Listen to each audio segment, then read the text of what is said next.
हरे कृष्णा। तो इस श्लोक का सामने लिखा हुआ है और इसको पढ़ेंगे। ओम नमो भगवते उत्तम श्लोकाय।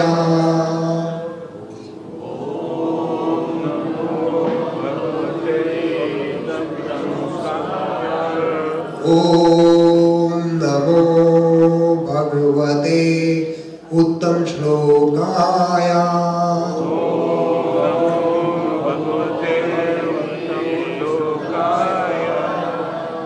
नमः आर्य लक्षणशील वृत्ताय।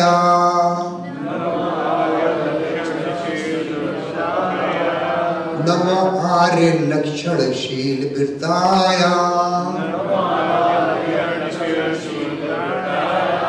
नमः उपशिक्षित आत्मना उपासित लोकाय।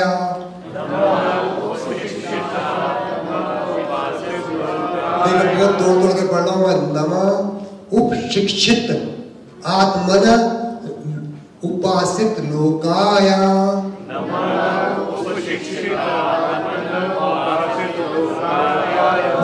उपशिक्षित आत्मना उपासित लोकाय।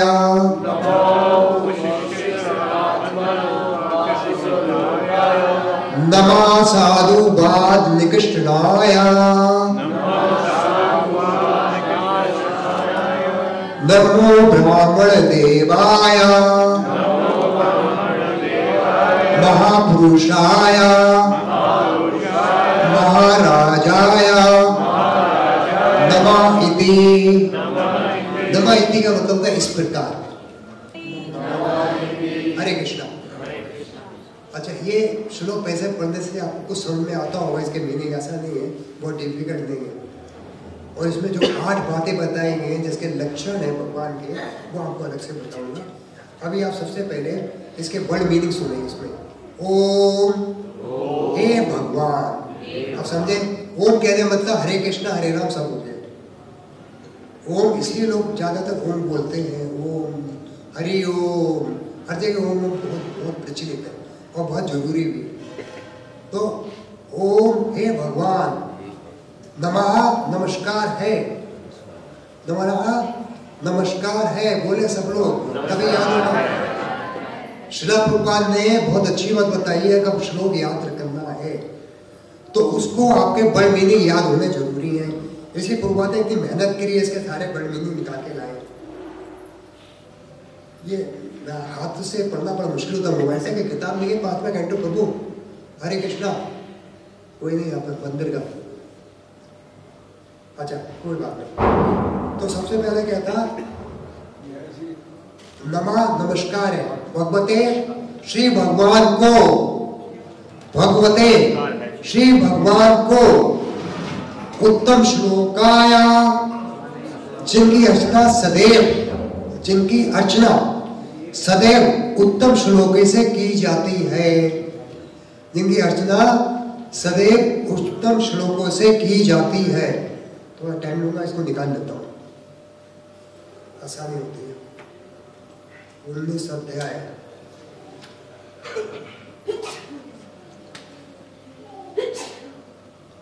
इसका नाम आ गया क्या है? प्रथम इसके अंदर प्रभु है।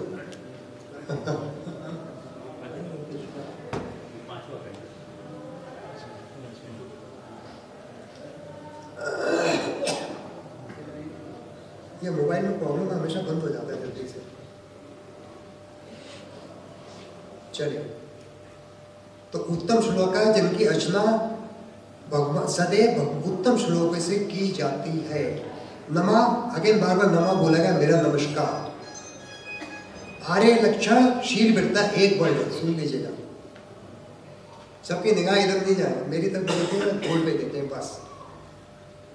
आर्य लक्षण शील वृत्ताय का मतलब जिसमें उत्तम पुरुषों के समस्त गुण विद्यमान है। दूसरे शील वृत्ताय का मतलब जिनका बर्ताव शील होता है,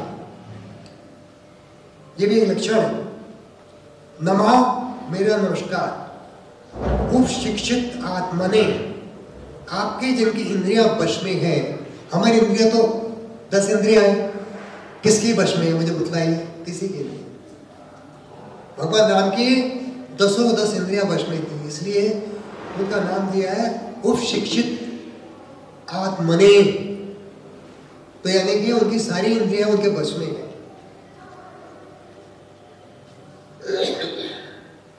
उपासित लोकाया, जो समस्त श्रेणियों के लोगों द्वारा सदैव पूजित है, सभी श्रेणियों के, चाहे वो छोटी जात का हो, चाहे बीच का हो, चाहे ऊपर की जात का हो, सबके द्वारा। और क्या नाम है इसके अंदर? उपासित लोकाया, सभी लोकों में, एक ही लोक में नहीं, और लोक। नमः, मेरा नमस्कार। साधुवाद निकृष्णाया, श्री भगवान को जो गुणों के परखने की कसौटी तोलें, जो हनुमान ने बताया था कि आप तो खुद कसौटी हो, आपको हम क्या मंत्रणा देंगे? आप तो खुद जानते हो, आप तो हमें पैसे ऊंचा उठाना चाहते हो, कुछ नहीं, आपको सब मालूम है। तो यही बात बताई थी, साधुवाद निकृष्णाया, श्री भगवान को जो गुणों के परखने की कसौटी तोलें। देखिए, कसौटी 2 प्रकार की होती है। एक तो कसौटी सुनार और शराब के पास एक काला पत्थर होता है, वो भी कसौटी होती है। उसे सोना का खरा पता लग जाता है कि सोना कितने ग्राम का, कितना उसके ऊपर परसेंटेज, कितना उसके अंदर है सोना। लेकिन ये जो हम जो इसमें बात कर रहे हैं कसौटी, जो सुखदेव गोस्वामी जी इसमें बात कर रहे हैं, जो हनुमान बात कर रहे हैं, कसौटी का मतलब यहाँ पे आता है जो सबकी परख कर सके, मनुष्य की परख, हर चीज की परख कर सके, ऐसा उनका स्वभाव है।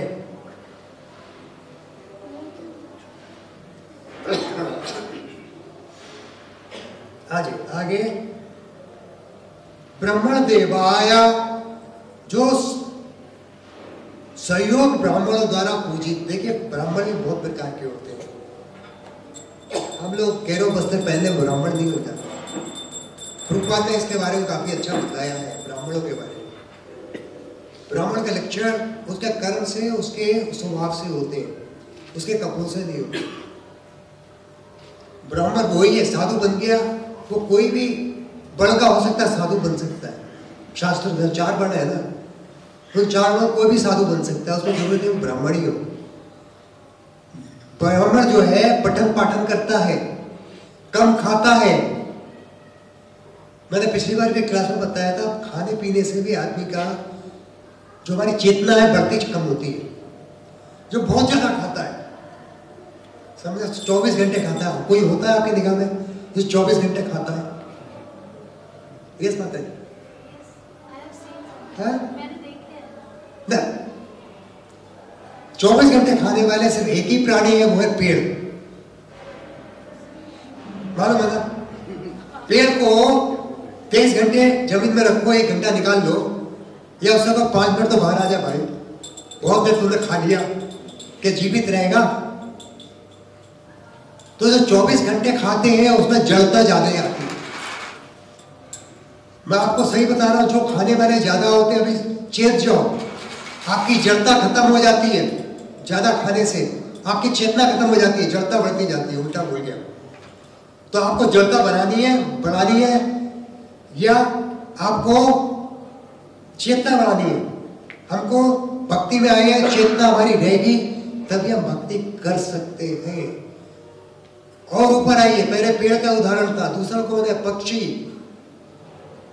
ना। उसके बाद आते हैं जानवर, सुबह से शाम तक खाते हैं, जुगाली करते हैं।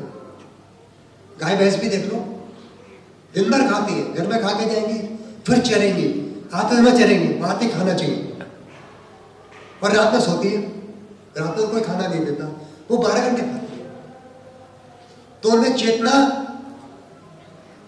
थोड़ी कम होती है, कम होती है। उसके बाद नंबर आता है पक्षियों का, जो सुबह और शाम दाना चुगते हैं, उसके बाद नहीं जगते। उनका पेट तो 2 दाने से भर जाता है, वो ये नहीं सारे दिन दाना चुगते हैं। आपने घर में कभी देखा होगा, पक्षियों के लिए दाना डाला होगा, बाजा डालते हैं हम लोग भी। वो जनरली सुबह सुबह आते हैं, कभी रात को आ जाते हैं घर जाने से पहले, तो वो अपने बच्चों को ले जाने के लिए आते हैं दाना। जनरली उनके बच्चे जो पेड़ों में घोंसलों में पड़े हुए हैं, उनके लिए चिड़िए और ये अपने अपना दाना ले जाते हैं ताकि वो भी उड़ नहीं सकते। तो वो लेकिन रात में दिन भर नहीं खाते, उनमें चेतना थोड़ी और ज्यादा होती है। तभी कबूतरों को यूज करते थे, इस्तेमाल करते थे डाकिए के रूप में, क्योंकि उनमें चेतना है। उसके बाद मनुष्य की चेतना है सबसे ज्यादा कि मनुष्य 2 बार खाता है, या मंदिर में देख लीजिए 2 ही बार खाया जाता है, सुबह 9 बजे और शाम को 5 बजे। बीच में अलाउड ही नहीं है। हम लोग क्या करते हैं घरों में, जब कोई मेहमान आया चाय बनाओ जी, अब वो चाय बनी तो हम भी पियेंगे, और चाय है तो बिस्कुट भी चाहिए, नमकीन भी चाहिए। शाम को खाने से पहले बिस्कुट चाहिए, नमकीन चाहिए, क्यों उसके साथ कुछ पीना है। तो ये आदत जो है ना, हम लोग दिन भर 5-5, 6-6 बार खाते हैं, तो हमारी चेतना का क्या होता है? हम लोग जड़ होते जाते हैं। अल्टीमेटली हमें अपने पेट पर कंट्रोल करना चाहिए। एक मुझे याद है, हमारे आर्य समाज में कहा हूँ बहुत बचपन से, बाद में तो इसमें आ गए 20 साल हो गए इस्कॉन में।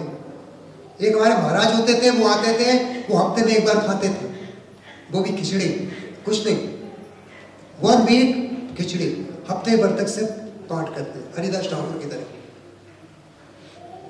3 लाख मालाएं करना, 3 लाख नाम लेना, ये कोई छोटी बात नहीं है। और वो भी महाराज ये कहते थे, बचपन में हम सुनते थे, ये भगवान ने पेट देके बड़ी भारी गलती कर दी, हमें खाना पड़ता, फिर हमें खाने के बाद बाथरूम भी जाना पड़ता, ना पेट होता ना खाते, भगवान का भजन करते रहता 24 घंटे। तो ये भक्तों के लक्षण है। और जो कम खाते हैं उनकी चेतना कितनी बढ़ती। तो अभी आप देखेंगे इसमें, इसी बोर्ड पे सबसे पहला है नमो उत्तम श्लोकाय। उत्तम श्लोक का मतलब है जिनकी प्रशंसा, उपासना उत्तम श्लोकों से की जाती है, ऐसे भगवान। तो ये उत्तम श्लोकाय भगवान के लिए बोला गया है, पहला लक्षण। दूसरा लक्षण बोला आर्य लक्षण शील वृद्धाया। जितना उत्तम पुरुषों के लक्षण होते हैं वह उनका स्वभाव शील है। शील का मतलब जानते हैं ना, दयालु, हमेशा हम्बल, शील स्वभाव, हमेशा झुक जाने, तिरनान अपि सुनीचेन तरोन अपि सहिष्णुना अमानिना मयंदीना माना अमानिना मानदीना कीर्तनीय सदा हरि।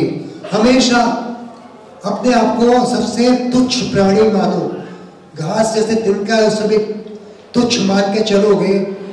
जो हमारे महाप्रभु ये बताया है कि ये जो है तरण भी सुनी चेना तरोड़ भी सहिष्णुना, इतने सहिष्णुना हो जाओ कि आप अपने आप को तुच्छ मान के चलोगे, किसी से भी मान की आशा मत करो और सबको मान दो।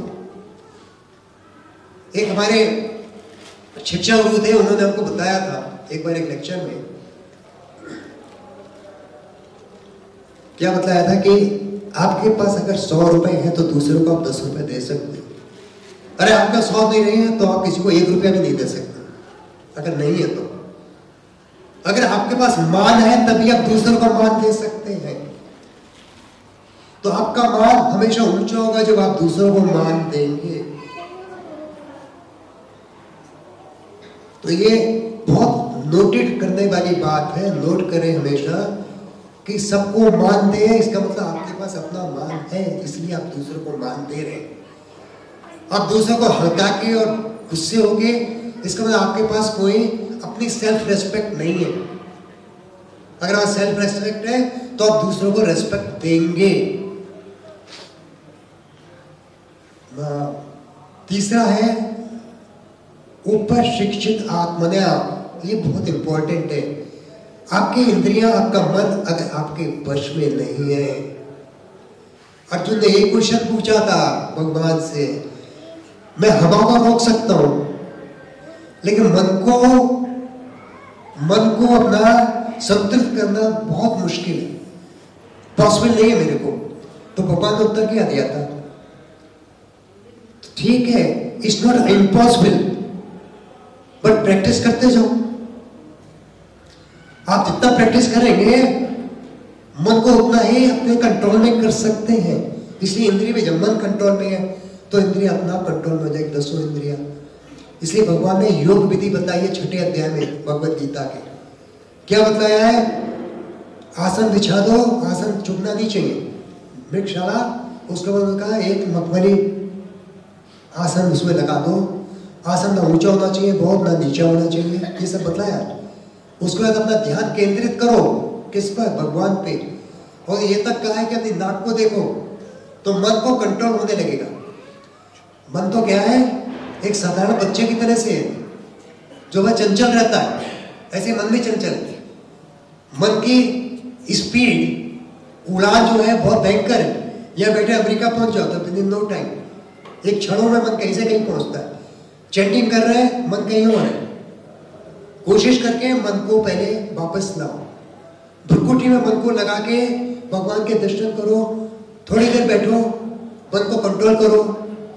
योग आसन मतलब भगवान के चैंटिंग करना भी एक योग ही है। चैंटिंग करने के लिए ना तो आराम से बैठे ना झुक के बैठे, सीधे बैठ के चैंटिंग करें। और ना ज्यादा जोर से बोले ना ज्यादा हल्के बोले, इतना बोले कि हमारे कानों में सुनाई देता है। 4 इंद्रियां व्यस्त हो जाती है चैंटिंग करने। आपको मालूम है कौन कौन सी इंद्रियां?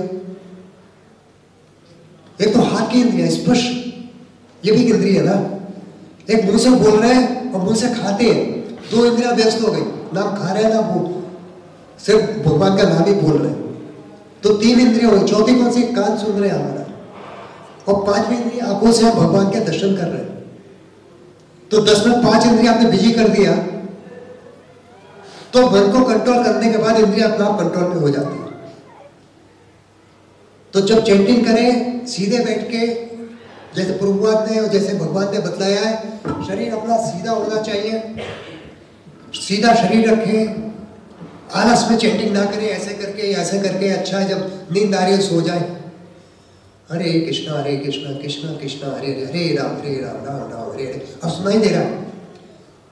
कई लोग करते हैं हरे कृष्णा कृष्ण, ये राजसी चैंटिंग होती है, ये हमारे यहाँ नहीं होती। राजसी ताम से हरे कृष्णा कृष्ण, नींद आ रही है चैंटिंग हो रही है, टेलीफोन देख रहे हैं चैंटिंग हो रही है, ये सब तामसी चैंटिंग है। तो चैंटिंग किस में करना है? हमेशा जागृत अवस्था में, और कोई उल्टे सीधे बैठ के नहीं, सीधे बैठ के आलती मालती डाल के बैठ नहीं सकते भैया, कुर्सी में बैठ जाओ, सीधे बैठो और हरे कृष्णा कृष्णा कृष्णा हरे हरे, हरे राम राम राम हरे हरे। ऐसे आराम से चैंटिंग। हमारे 4-5 इंद्रियां उसमें भगवान के दर्शन करते जाओ ताकि मन आपका बहकेगा नहीं। मंदिर के सामने करें बहुत बढ़िया है, टहलते हुए करें, तुलसी माता के सामने करें, ताकि आपका मन, आपकी आंखें उसमें देखती रहेंगी। इस तरीके से नियम बना लें। तो क्या था ये?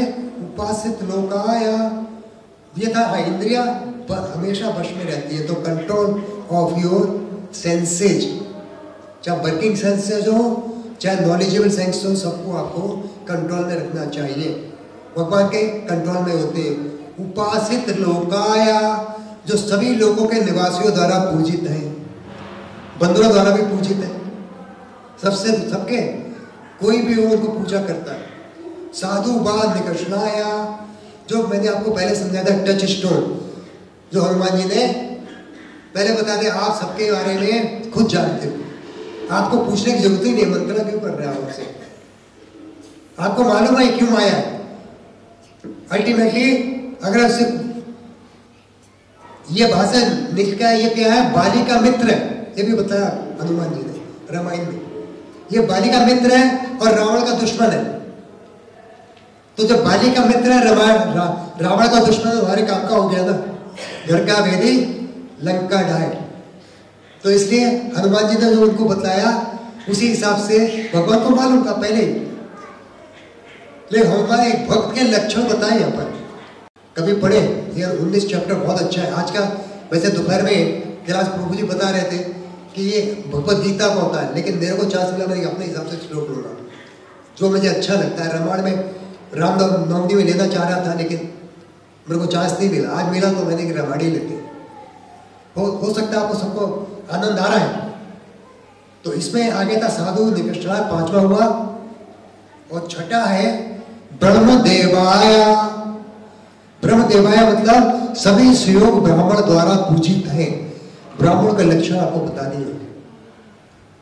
और महापुरुषाय, सभी पुरुषों में श्रेष्ठ है और सभी पुरुषों द्वारा पूजित है।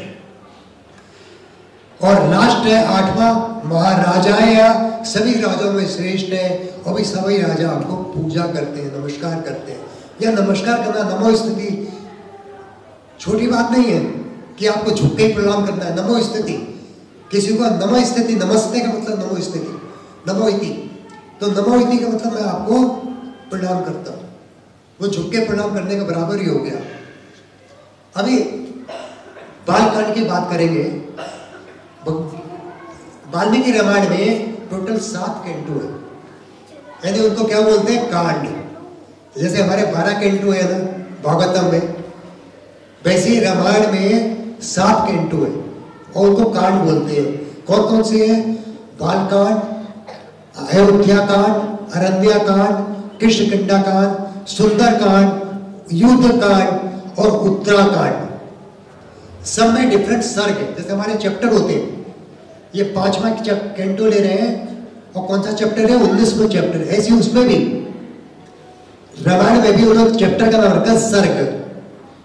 तो पहले बालकांड में 77 सर्ग है, हर सर्ग में अलग अलग श्लोकाज है। टोटल श्लोका बताया गया है कि टोटल, वैसे इसमें 645 सर्ग है टोटल। और वैसे अयोध्या कांड और अनन्या कांड और कृष्णकिंडा कांड, सुंदर कांड, युद्ध कांड और उत्तराकांड, सब में अलग अलग सर्ग दे रखे हैं, चैप्टर दे रखे हैं, कितने कितने चैप्टर है, नाम दिया सर्ग। तो हम सबसे पहले लेंगे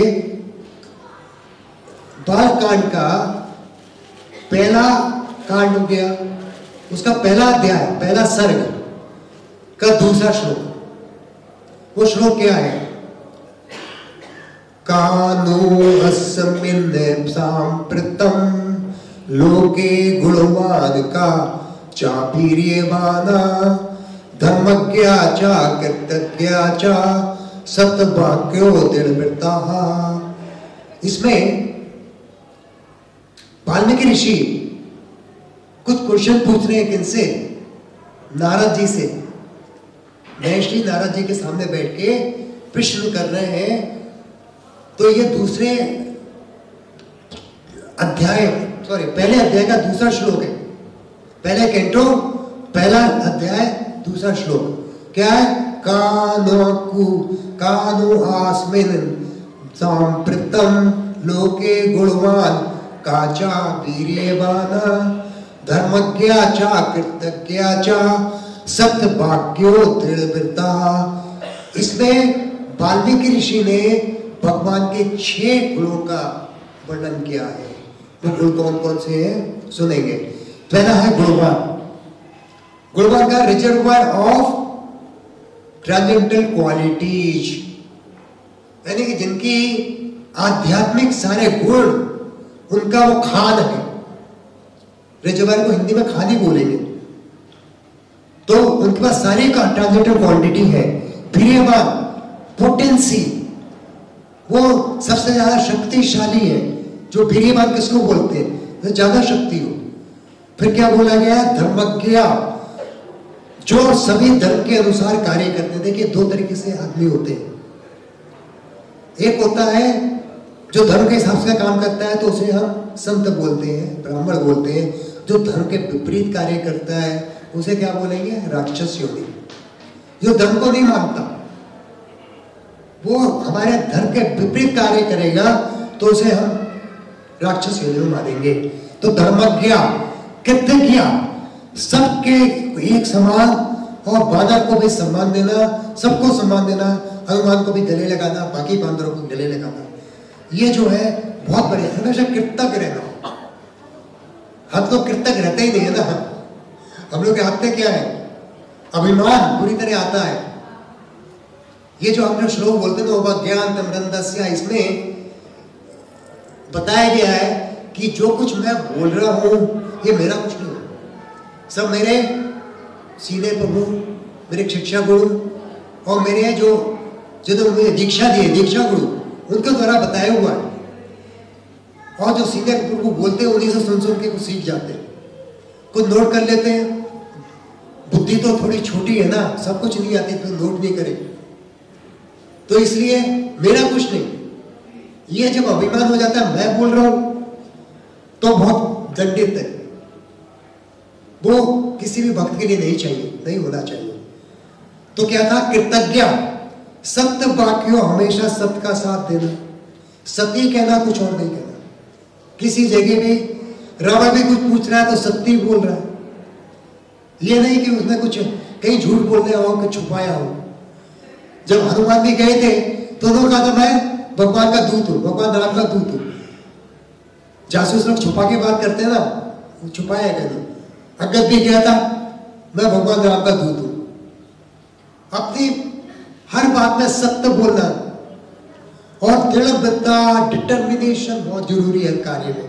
अगर आप में डिटर्मिनेशन नहीं है तो आप भक्ति में आगे नहीं बढ़ सकते हैं। भगवान के राम में पूरी दृढ़ता थी, जो व्रत ले लिया उसमें दृढ़ रहते थे। इसके अगला श्लोक है, तीसरा नंबर श्लोक लेता हूं, वाल्मीकि रामायण का। दूसरा लिया था, तीसरा लेता हूं। चरित्रेण चाको युक्ता सर्वभूतेषु मोहिता विद्वान का समर्था चा एक प्रिय दर्शना। कितने मजेदार श्लोक है, कभी पढ़े रामायण को। तुलसीदास की तो पढ़ते हैं लोग बहुत। वाल्मीकि रामायण रखे घर में, उसको पढ़े, संस्कृत में पढ़े, उसकी हिंदी में पढ़े। ऐसी रामायण आजकल बहुत आ रही है, बड़ा आनंद आएगा आपको इनको पढ़ने में भी और समझने में भी। और इसमें कितनी आसान है, चरित्रेण, ये 7वां की क्वालिटी हो गई। इसमें इस श्लोक में भगवान की 5 क्वालिटी बताई। पहले श्लोक में कितनी थी, 6 क्वालिटी। इसमें कितनी है, 5 क्वालिटी। कौन कौन सी है, चरित्रेण, जिनका हमेशा कंडक्ट, जिनका आचरण हमेशा शुद्ध होता है, गुड होता है, अच्छा होता है। अच्छे आचरण से व्यवहार करना बहुत बड़ी बात है। वो भगवान राम ने कूट कूट के भरी थी। सर्वभूतेषु, सबके हित के बारे में सोचते थे, हित किसी का ना हो जाए। क्योंकि एक मुझे याद है, एक श्लोक है नवे कैंटो में, 10वें अध्याय का 53 श्लोक है। नादी व्याधि जरा गिलानी दुख शोक बह किलमा मृत्युचा अनिच्छतम नसीद राम राजी अदोक्ष थे। भगवान राम के राज में 9 बातें थी। ये नवे अध्याय की, नवे कैंटो की बात कर रहा हूं, नवे कैंटो के 10वें अध्याय का 53 श्लोक, बहुत इंपॉर्टेंट श्लोक है। नादी, भगवान के राज के नाम में, राज में त्रिताप नहीं होते थे। नादी, ना आदि, ना आदि, नादी यानी आदि मतलब ताप, ना नो ताप।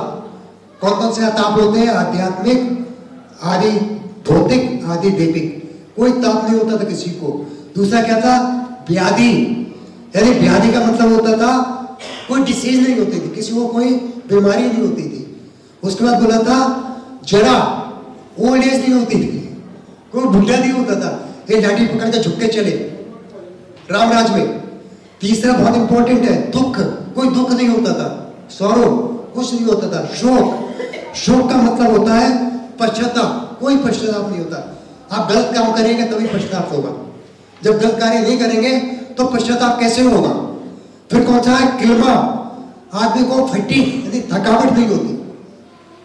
आप कितना कार्य कर लें कोई आपको थकावट नहीं होती। और उसमें किलमा यानी कि थकावट हो गई। एक भय है आपको किसी चीज का, सबसे बड़ा भय कौन सा होता है, मृत्यु का, ओल्ड एज का, बीमारी का। और सबसे बड़ा भय ये है, हम हमेशा डरते रहते मृत्यु आएगी हमें पकड़ लेगी। भाई मृत्यु को हमेशा आने ही आने, ये जीवन ही हमें कष्ट देता है, मृत्यु तो कोई कष्ट नहीं देती ना। कहते हैं मृत्यु में आपके सारे कष्ट खत्म हो जाते हैं, फिर उससे क्यों डरते हैं, क्या का हमें भय है। भाई आज बीमारी आई कल चली जाएगी, बुढ़ापा आया चला जाएगा, मृत्यु हो जाएगी। दूसरा जन्म आपको अच्छा मिलेगा जैसे आपके कर्म होंगे। हाथों में रेखाएं क्या होती है? कुछ नहीं होती। आप हाथ पढ़ो कल चेंज हो जाएंगे आपके भक्ति के हिसाब से, आपके कर्मों के हिसाब से। आप जैसा कर्म कर रहे हैं वैसे आपकी रेखाएं चेंज होती रहती है। यदा यम वापी स्मरण भावम त्यजन्ते कलेवरम तम तम एवेति कौन्तेय सदा तथा भाव भाविता। आपको जो भी आपके दिमाग में होगा, आपके ये शरीर छोड़ते समय भगवान का उसी तरीके से आपको भाव जैसा है वैसे ही आपको शरीर मिलेगा। अगला आपके हाथ में आपको कौन सा शरीर मिलेगा? आपको अपने कुत्ते से बहुत प्यार है, मरते समय कुत्ते की आपको याद आएगी तो क्या होगा? अगली बार कुत्ते की योनि शुरू हो जाएगी। ये तो उदाहरण है हमारे पास इसका उदाहरण है। भरत महाराज के साथ ये हुआ, हिरण से बहुत प्यार था, बहुत मोहब्बत थी, मरते समय हिरण का याद आया, अगली योनि में हिरण की मिल गई। Be careful. प्रभु जी कोई टाइट करेंगे ना, ये बार बार नीचे जा रहा है।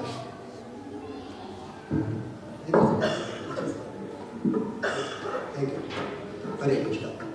तो इसलिए हमें ख्याल रखना है कि हमें कुछ ज्योतिषी कुछ नहीं बताएगा।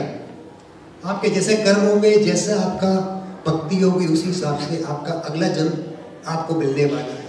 ये श्लोक कमेंट्री आते हैं 8वें अध्याय का, मैंने आपको बताया था। तो इसमें और क्या था? मृत्युश्चा। अरे वहां मृत्यु का थ्रेट भी नहीं था रामराज में, ये नवी बात थी। मतलब हमें जो डर रहता है ना, वह बिना मांगे मृत्यु नहीं मिलती। आप खुद मांगोगे मृत्यु मुझे चाहिए तो भी मिलती रामराज में। ये भागवत का श्लोक है, मेरा नहीं है। प्रभुपाद ने अच्छे से एक्सप्लेन किया उसके अंदर, देखने कभी 53 नंबर श्लोक है ये। तो मैं यहां पर था, किस पॉइंट पे था? सर्वभूतेषु सभी के लिए बुद्धा लड़नर चरित्रेण चा को युक्ता सर्वभूतेषु को हिता विद्वान का समर्था चा एक प्रिया दर्शना। तो क्या है? चरित्र बता दिया, सर्वभूतेषु सबू के हितों की बात हो रही थी।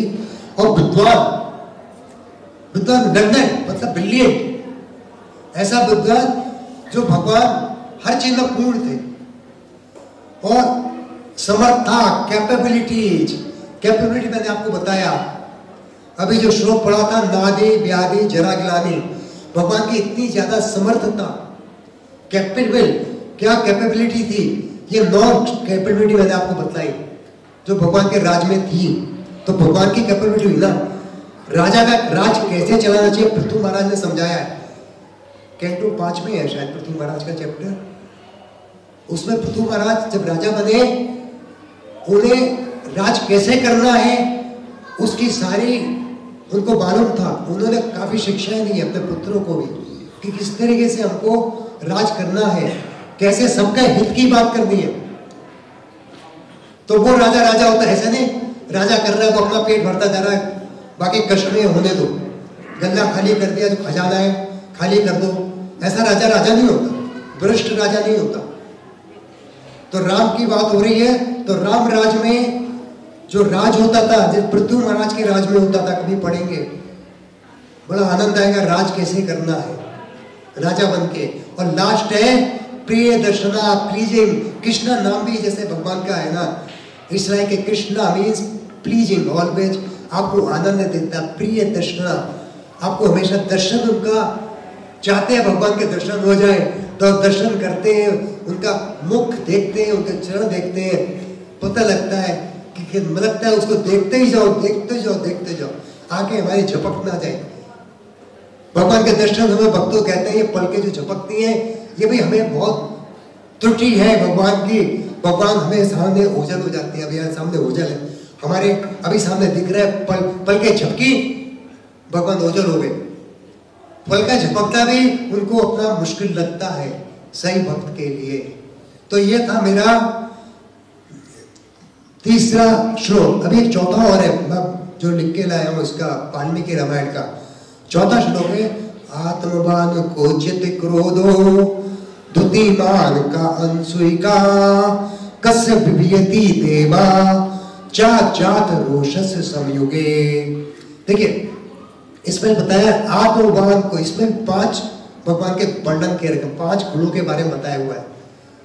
पहले था 6, तीसरे श्लोक में था 5 और इसमें 5 टोटल 16 भगवान के किसने बताया है? वाल्मीकि ने। तो क्या बताया है? आत्मवान को चित्त क्रोध हो। सबसे पहले आत्मवान, करेजियस, अपने में ही संतुष्ट रहने वाला व्यक्ति आत्मवान कहलाता है। आत्माराम, विषयराम, जो दूसरे विषय में आनंद लेते हैं वो विषयराम कहलाते हैं।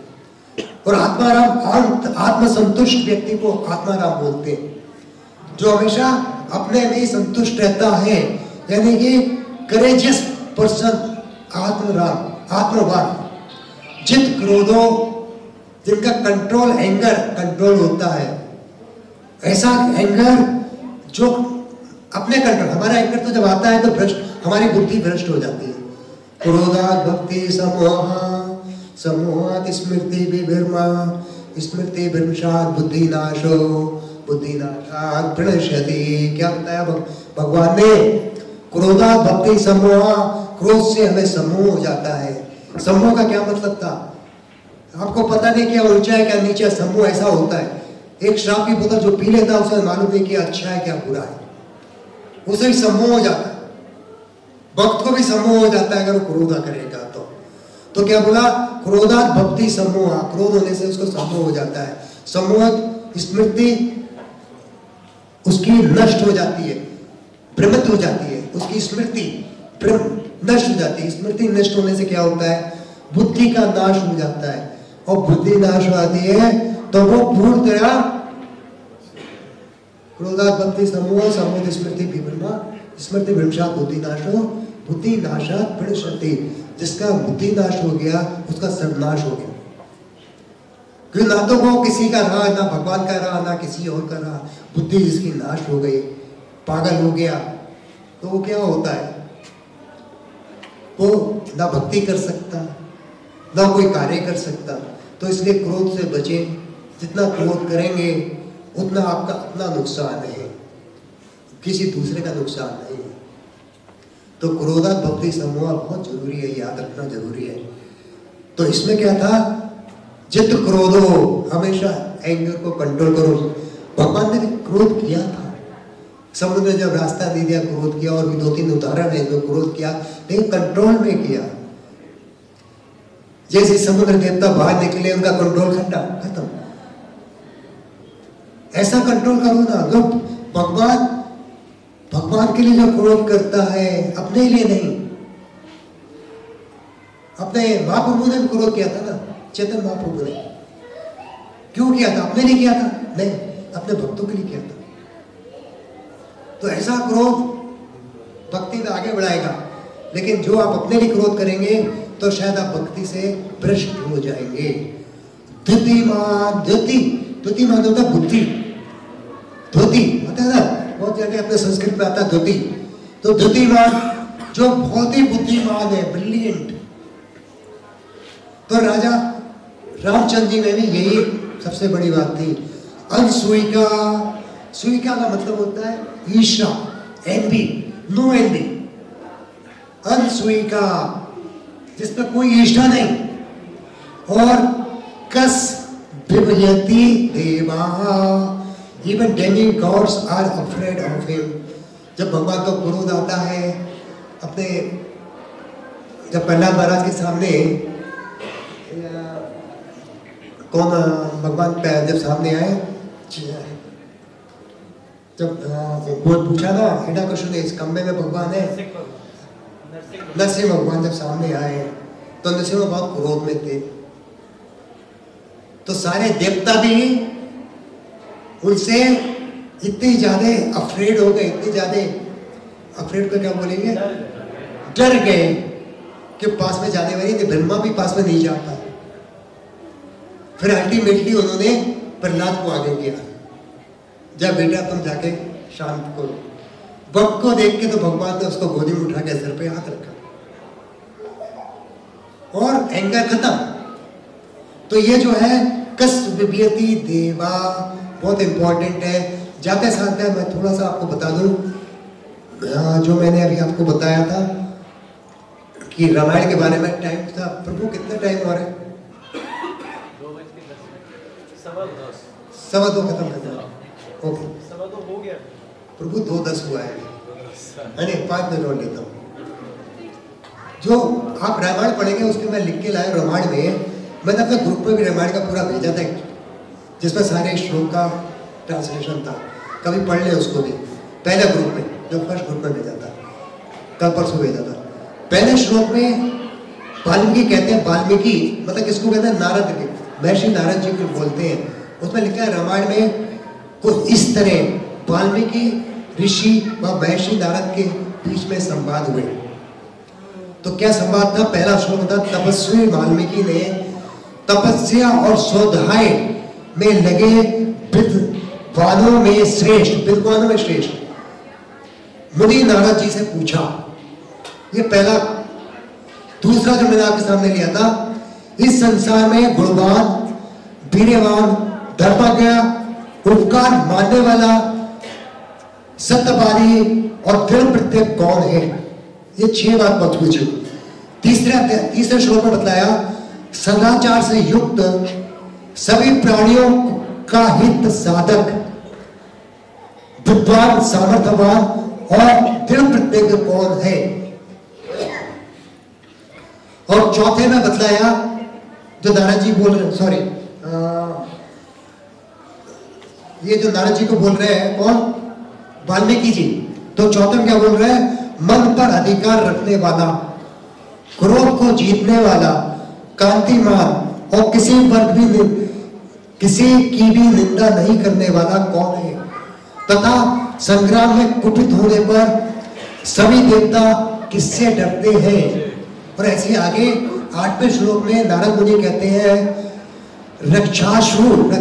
रक्षवागु वंश में उत्पन्न हुए एक ऐसे पुरुष हैं जो लोगों में राम नाम से विख्यात है, ने मन को ही वश में रखने वाले महाबलवान,